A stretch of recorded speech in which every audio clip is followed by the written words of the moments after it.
Pirmiausia, aš manau, reikia išsiaiškinti, kas yra astrofotografija apskritai, vienas dalykas. Tai ir skirti astro užsiėmimus bent į, sakykime, dvi kažkokias dalis, kur gali būti, kad kardinaliai reikės kitokios technikos visai. Tai reiškia vizualų stebėjimai ir, sakykime, planetos, žvaigždžių, sakykime, sankaupos ir taip toliau. Tokie objektai ir nestebėjimai, bet pačios nuotraukos, ta prasme, astrofoto, jau tada jų žiūrėjimas. Tai vadinamas gyvas stebėjimas reikalauja vienokių technikų ir vienokios aparatūros ir įrangos, o tas, kuris, sakykime, jau astrofotografija, visiškai kitokios galbūt įrangos ir gali būti taip, kad dalis to tinka ir tam, bet gali būti, kad ir ne.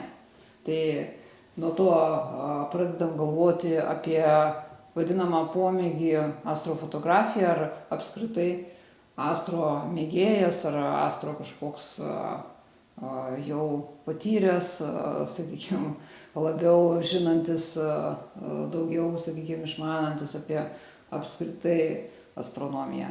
Tai va tokie pagrindiniai dalykai, nuo ko pradėti mėgėjui, kuris nori turėti gražias astrofotografijas, tai dabar yra labai didelis pasirinkimas.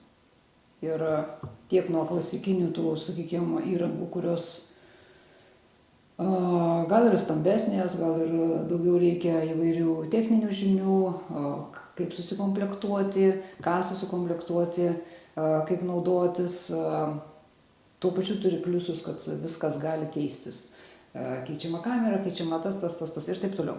Žodžiu, yra toks, kaip sakoma, labiau klasikinis nusistovėjęs variantas, kuris anksčiau jau buvo. Ir yra savaime suprantama naujas, dabar vadinamas išmaniaisiais teleskopais.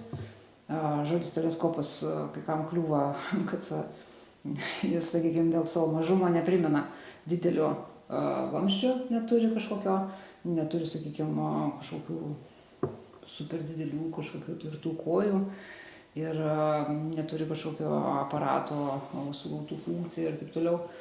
Bet jisai turi viską savoje, savo viduje ir viskas sudėta į kompaktišką formą. Yra super lengvas, super mobilus, vietos neužima, žinių gali visiškai nereikėti jokių. Bet tai nereiškia, kad mes dabar degraduosim, jeigu mes naudosimės nauja kažkokia įranga, kuri yra kompaktiška, kelioninė, lengva ir skirta tai pačiai astrofotografijai. Lygiai taip pat jis gali padaryti labai gražias nuotraukas, aukų, dažniausiai savaime suprantama apie aukus eina kalba, ir apie tokias planetas kaip Saulė, Mėnulis. Tai ir filmavimo funkcija, ir, sakykime, fotografijos funkcija, padidinimo funkcija, daugybė visokių, sakykime, komponentų ir tuo pačiu jau, sakykime, eina kalba apie kokio dydžio. Tai jau yra tokios sistemos ir kokio sudėtingumo. Jeigu apie išmaniosius, tai išmanieji jau yra vienas labiau panašus į klasikinį, į didesnį, tai Origin Celestrono išleista vadinama atominė observatorija. Ir kitas, sakykime, kardinaliai priešingas sprendimas. Tai yra kompaktiškas Sistar, S50, S30, dabar pasirodė S30 Pro ir jau pasirodo po truputį S50 Pro. Ko iš jų tikėtis ir ko, kaip sakoma, ką mes galime iš jo pamatyti. Galima bus pamatyti, aš bandysiu parodyti tiek Celestrono vaizdus, galimybės, kokiam sąlygom, kas gaunasi. Be jokio įsikišimo, sakykime, visiškai, kas išeina tiesiai iš to vadinamo teleskopo. Ir lygiai tas pats su Sistarais, kas išeina tiesiai iš teleskopo, kad mes galėtume galbūt daugiau laiko skirti ne redagavimui, ne pirkimui įvairių komponentų, ne dasipirkimams visko, ko dar reikėtų ir nesėdėjimo ilgai, tiek, sakykime, sumontuojant, tiek išmontuojant.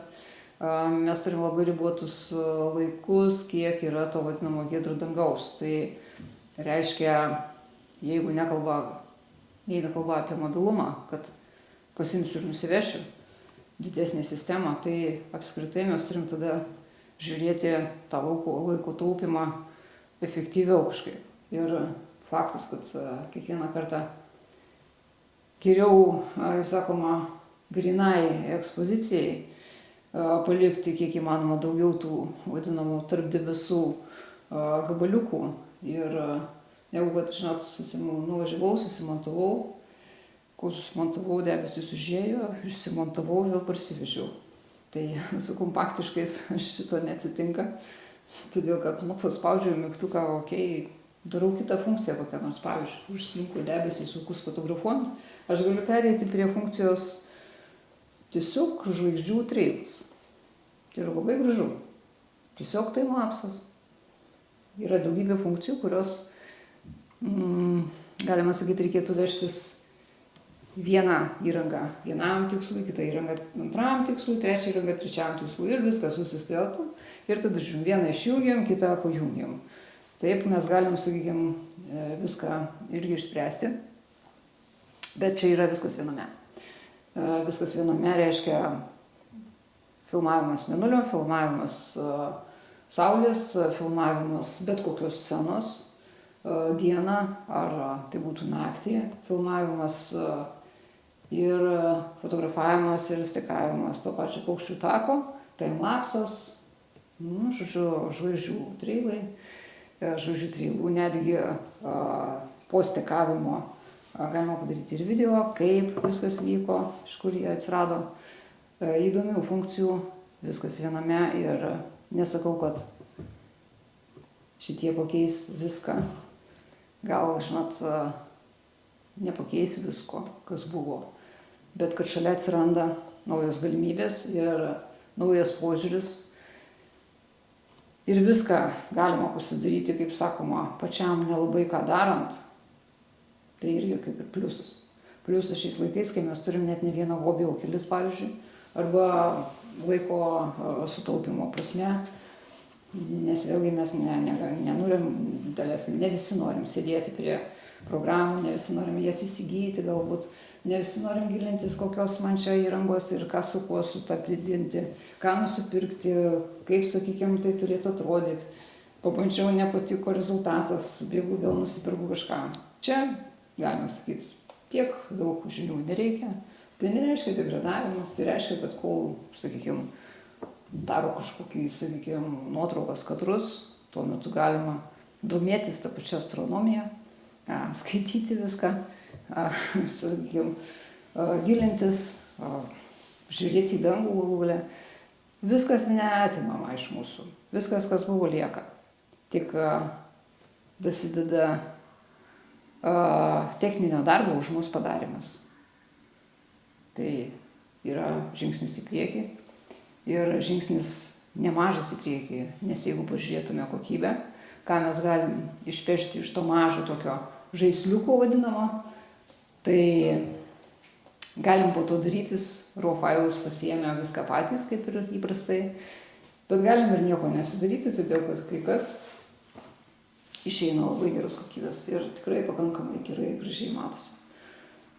Todėl, ką aš galiu pasakyti iš savo patirties, tai kuo, sakykime, ką esu pabandžius, bandysiu parodyti ir apie tai, kaip sakoma, galima bus kalbėti tiek apie kažkokius pliusus, minusus, bet labiau iš praktinės pusės. Techninė charakteristika, visi gali pasiskaityti internete. Susipažinti su astronomija dabar irgi galima internete. Todėl nėra tikslo iš tikrųjų kalbėti tai, ką galima rasti internete. Bet galbūt yra prasmė parodyti praktinį kai kurių išmaniųjų teleskopų veikimą ir rezultatus, kas iš jų išeina. Tiek iš Celestronų, Origino, tiek iš Sistarų, kurie, sakykime, vis nauji ir nauji pasirodo. Tai sekti naujienas, aš manau, niekam blogo niekas nepadarys. Tai nereiškia, kad aš viską turiu išmesti, o tai reiškia, kad tai yra dar viena galimybė pažvelgti į visą šitą hobį ir iš kitos pusės ir galbūt labiau atsipalaiduot, labiau neįsitempt ir negalvot, kad reikia kažkokių superinių sugebėjimų arba labai daug žinių turėti, norint užsiimti nors truputį pažinti astronomiją ir nors truputį susipažinti su tais vadinamais sukais, kas aplink mus, su tuo kosmosu, kuris domina ir galbūt įtraukia. Tai šitie išmanieji teleskopai iš tiesų, sakykime, geras būdas pažiūrėti į kosmosą atsipalaidavus, negalvojant, kad reikia išskirtinių savybių, arba labai daug pinigų, arba kažkokiu tai dar papildomų sugebėjimų, ką aš po to darysiu, kaip man tą nuotrauką padaryti ir kiek visko dar išmokti, kad aš ją galėčiau pagražinti ir padaryti. Čia mes turim galimybę išimti ją iš karto susitikuotą, viskas padaryta, spalvota, gražu. Tiesiog turim galimybę pasigėrėti, daugiau objektų. Ir ypač tokiam sąlygom, kur mums yra ribotos, giedras naktys, jau yra netiek daug, bet dar turim ir galimybę kartu išsivežti ten, kur jų daugiau. Tai toks yra trumpas apibūdinimas, kas tai yra išmanieji teleskopai. Kas tai yra išmanieji teleskopai, po truputį galėsi susipažinti ir pamatyti jų darbo specifikas įvairiais režimais ir įvairiom sąlygom, pavyzdžiui, tiek šaltyje, tiek šilumoj, tiek, sakykime, kai debesuota, ką galima nuveikti ir kai giedra irgi ką galima nuveikti. Ir kaip tai atrodo, kokios kokybės gaunas nuotrauka per kiek laiko ir ką dar galima padaryti, kaip jie pagražinti. Tai kiekvienas turi galimybę išsitraukti, kaip ir sakiau, tos vadinamus raw failus ir viską darytis kaip įpratę. Galima nedaryti nieko, galima daryti viską kaip įpratę. Visos galimybės viename, plus kompaktiškumus. Tokios naujovės, kurios iš tiesų šiame šiuolaikinėme pasaulyje pagal mane pakankamai įdomios ir svarstytinas variantas netgi šalia turimos jau kažkokios įprastos įrangos.